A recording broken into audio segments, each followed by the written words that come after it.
Olá, dois ou mais, tudo bem? No dia de hoje, Jesus derrama sobre nós toda a misericórdia do céu e Jesus nos mostra que Ele está muito mais interessado na nossa conversão do que na nossa punição.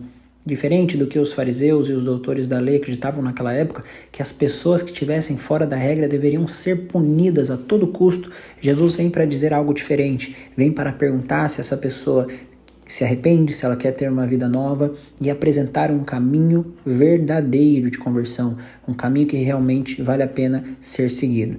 E hoje a gente conhece o evangelho da mulher adúltera que é apresentada, né? E ela é apresentada justamente, o evangelho diz, para provar Jesus. Então eles pensam, agora sim nós conseguimos pegá-lo. Por quê? Se ele disser que ela deve ser apedrejada, então ele vai contra aquilo que ele está pregando sobre o amor, sobre se te baterem numa face, oferece a outra.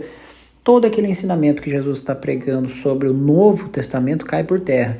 E por outro lado, se ele disser que ela não deve ser apedrejada, ele está indo contra os Antigos Testamentos, né? Contra o mandamento de Moisés, contra o mandamento da lei do povo que dizia que teria que ser apedrejada a mulher que fosse pega em adultério.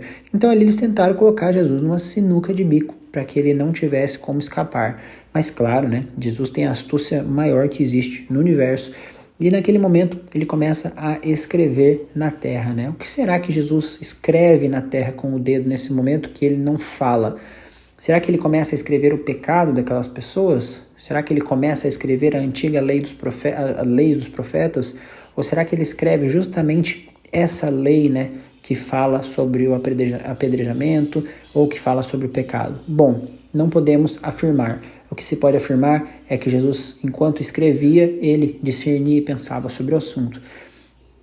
E quando ele levanta, ele diz, quem nunca pecou que atire a primeira pedra. E aqui é uma parte muito interessante que nos é revelada, porque diz exatamente assim no Evangelho, você pode buscar lá para ver, que começando pelos mais velhos, foram se retirando. Não é por acaso que isso é dito.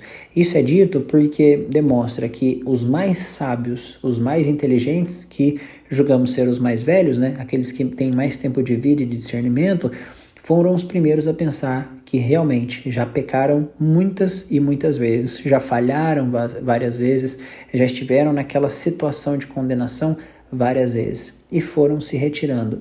E um a um, porque os mais jovens, vendo o exemplo dos mais velhos, também vão sendo desencorajados a praticar esse ato e foram se retirando também. Então Jesus ele é pontual. Ele é cirúrgico a mostrar que quem somos nós para querer condenar alguém se Deus não está condenando, se Deus permite que aquela pessoa possa se arrepender e possa voltar a caminhar como um filho amado de Deus. Então, se Deus está perdoando, quem somos nós para não perdoar? E acredito que eles tenham aprendido aquela lição, pelo menos dentro daquele momento, porque eles vão embora e a mulher, ela continua, né?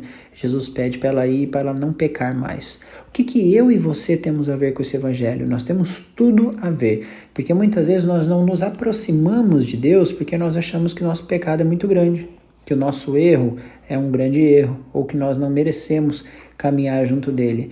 Mas Jesus é essa misericórdia, que ele não vai falar, não filho, você não é pecador. Ele fala, não, você é pecador sim, mas a minha misericórdia é muito maior do que o seu pecado, e por isso eu não te condeno. Eles não te condenaram, e eu também não te condeno. Porém, não voltes a pecar. Olha só que curioso.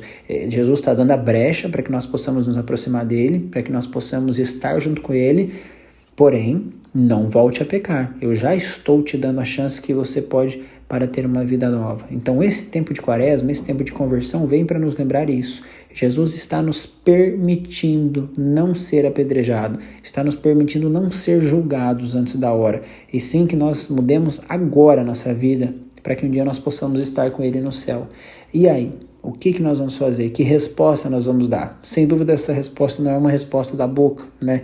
Como daquela mulher também não foi uma resposta da boca, e sim uma resposta de vida. É o que nós vamos fazer, o que nós vamos viver de agora em diante, é o que vai demonstrar se nós realmente conseguimos acolher toda essa misericórdia de Deus ou não, ou se simplesmente nós ouvimos como uma história qualquer e deixamos passar pelos ouvidos.